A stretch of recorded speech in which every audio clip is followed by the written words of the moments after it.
Buenas tardes, amigos de este canal. Digo buenas tardes porque son las 3 de la tarde. Vamos a tratar de no perder el hilo de esta cuestión en la que tuve la fortuna o la desgracia de meterme, porque ahora tengo que continuar, parece. Habíamos dicho en la cápsula anterior, en el bloque anterior, habíamos hablado del proceso, diciendo que era un conjunto de actos concatenados entre sí tendientes a obtener una resolución judicial, que en este sentido sería la sentencia. Quiero ser un poco contradictorio acá porque había hablado de los conceptos, de que hay que tener un concepto siempre, que sería la representación mental de algo, y una definición para saber de qué se habla cuando se habla de ciencia. Pero como el objetivo del canalcito en realidad es brindar los rudimentos de una sencilla praxis, los rudimentos serían los elementos básicos para poder comenzar a ejercer, y no hay ningún misterio ahí. Entonces por ahí voy a decir cosas que todo el mundo yo creo que saben, pero terminan preguntando siempre. Por ejemplo, el tema de los modelos. ¿Tenés un modelo de demanda? Porque hoy vamos a hablar de la demanda brevemente, después vamos a seguir. Aparte soy un reciclador de opiniones ajenas, con algún condimento de opinión personal también sobre las cuestiones que yo por ahí expongo acá, de manera que lo que yo diga, alguien lo dijo ya alguna vez por ahí, no es que yo estoy inventando nada. Entonces, hablando en este sentido, yo lo que quiero es brindar simplemente aquellas cuestiones que deben ser manejadas como mínimo para poder caminar los tribunales. Y son cosas muy rudimentarias, ¿no? Por ejemplo, la demanda. Hoy vamos a hablar de la demanda. Bueno, la demanda es el escrito, todo el mundo sabe, con el que se inicia el litigio. Ya hablamos del proceso, ya hablamos del cliente, de la cuestión epistemológica y el objeto, el obstáculo epistemológico que existe con el cliente. Una demanda es un escrito judicial que tiene que tener determinadas cosas que establece el derecho de forma, y en el fondo de la forma, haciendo alusión a esa clasificación que yo hice en el fondo de la forma y la forma de la forma, y están establecidas ahí, están establecidos los requisitos que tiene que tener una demanda, y son básicos y súper imaginables, ¿no? El nombre y el domicilio del demandante, el nombre y el domicilio del demandado, la cosa demandada con exactitud, los hechos en los que uno se funda su demanda, los hechos, y el derecho en el que se apoya, ¿no? Evitando repeticiones innecesarias, dice el derecho. Y el petitorio, que sería lo último y lo primero, ¿no? que sería lo que uno pide en términos positivos y concretos. Ahora, esto tiene una manera de ser plasmada en un papel, ¿no? O sea, yo no pongo en la demanda, y no sé por qué no podría, pero la verdad que nunca probé, demandante, fulano de tal, demandado, fulano de tal, domiciliado en tal calle, pero no, tiene su forma, ¿no? Tiene su forma. Después vamos a hablar también de ese tema de la forma, pero la demanda es un escrito judicial. Todos los escritos judiciales tienen la misma forma. Todos tienen la misma forma. Esto es un formulismo que ya está establecido. O sea, tengo el agrado de dirigirme a usted con el objeto de ¿no? Tengo el agrado de dirigirme a usted. Bueno, no hay que generalizar porque todas las generalizaciones siempre son de alguna manera poco acertadas, digamos. O sea, tengo el agrado de dirigirme a usted. Una vez había un cliente me cayó con una notificación donde lo expulsaron de una asamblea, lo notificaba, dice, tengo el agrado de dirigirme a usted con el objeto de notificarlo de que queda expulsado de la asamblea. El tipo no solamente lo expulsaba de la asamblea, sino que tenía el agrado de hacerlo. O sea, no siempre uno tiene el agrado de dirigirse a alguien en una nota. Podría haber puesto, tendría yo el agrado de dirigirme a usted si no fuera porque me encuentro en la obligación de tener que hacerlo, por ejemplo, pero no. tengo el agrado del crimen, quedó eso establecido. Y todo el mundo dice así, y todo el mundo hace así, todo el mundo escribe así, ¿no? Sí, Banfield lucha por el descenso, dice. No lucha por el descenso, Banfield lucha para no descender seguramente. ¿Cómo va a luchar por el descenso? Pero bueno, la cuestión es que estos formulismos están establecidos. Entonces, de dos maneras, nosotros nos podemos presentar en una demanda, como patrocinantes y como apoderados, en cuya virtud, de esta última forma, tendríamos un poder. Y los encabezados son distintos, obviamente. Si es con patrocinio, que el patrocinio significa, ¿no es cierto?, el apoyo al cliente. Entonces, fulanito de tal por mi propio derecho con el patrocinio letrado del doctor Chapatín, con domicilio real en calle tal, constituyendo el procesal en calle tal, ¿no? Ante vuestra señoría, respetuosamente me presente como persona de derecho, digo. 2 puntos. Y ahí que vengo por este acto a solicitar lo que quieran solicitar. A interponer formal demanda por daños y perjuicios contra fulanito de tal, domiciliado realmente en tal lugar. O sea, el domicilio del demandante y el domicilio del demandado son fundamentales, porque ¿cómo va a llegar la demanda? El nombre y apellido del demandante y el nombre y apellido del demandado también. Entonces, siempre es lo mismo. Una carta documento, por lo general, lleva el mismo enunciado al principio y al final. Le intimo a que en el término perentorio improrrogable de 24 horas de recepcionada la presente, hasta ahí es siempre igual. Tal cosa. Se solicita lo que se intima, y después todo ello bajo estricto procedimiento de iniciar las correspondientes acciones legales, las que tramitarán por la vía judicial pertinente. También está fijo. Entonces, el tema de los modelos. Uno llega a un momento que tiene que dejar de andar detrás de buscar modelos. Modelo de demanda, modelo de carta documento, modelo de... No, porque siempre vas a tener que hacer un escrito de manera urgente para solicitar copia de un expediente, o lo podés hacer en diligencia de manera de puño y letra.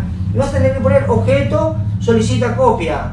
Fulano de tal, desde los autos caratulados, porque ya está caratulado, expediente número tal que tramita por ante este juzgado civil y comercial número tanto.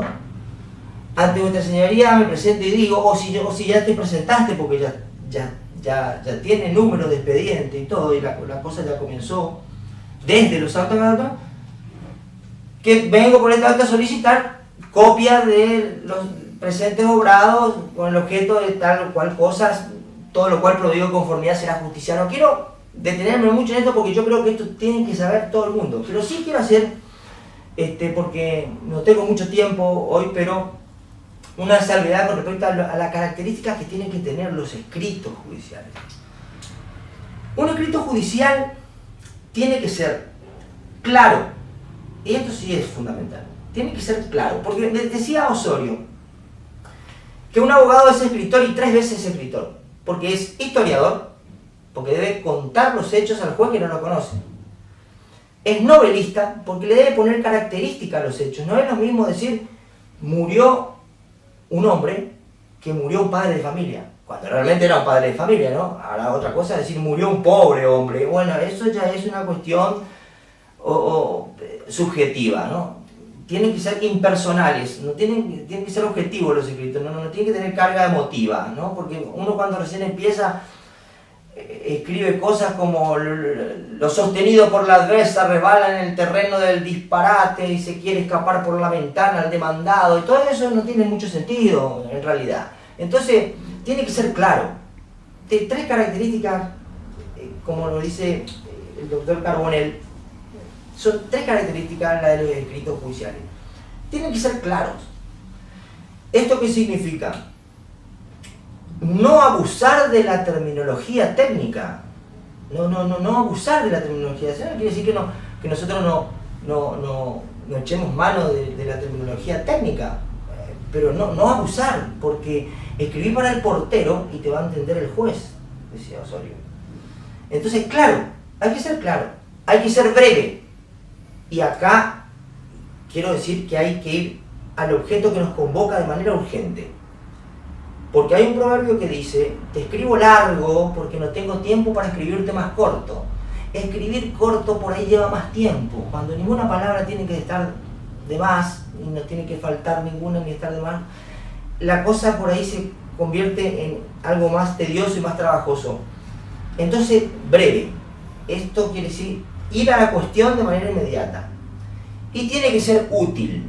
¿Qué significa útil? Útil es brindarle al juez, a este señor que se encarga de juzgar a sus semejantes, los elementos necesarios como por lo menos para que quede en la disyuntiva de tener elementos atendibles de parte de uno de los sujetos del proceso y elementos atendibles también de parte del otro sujeto del proceso, tanto del demandante como del demandado.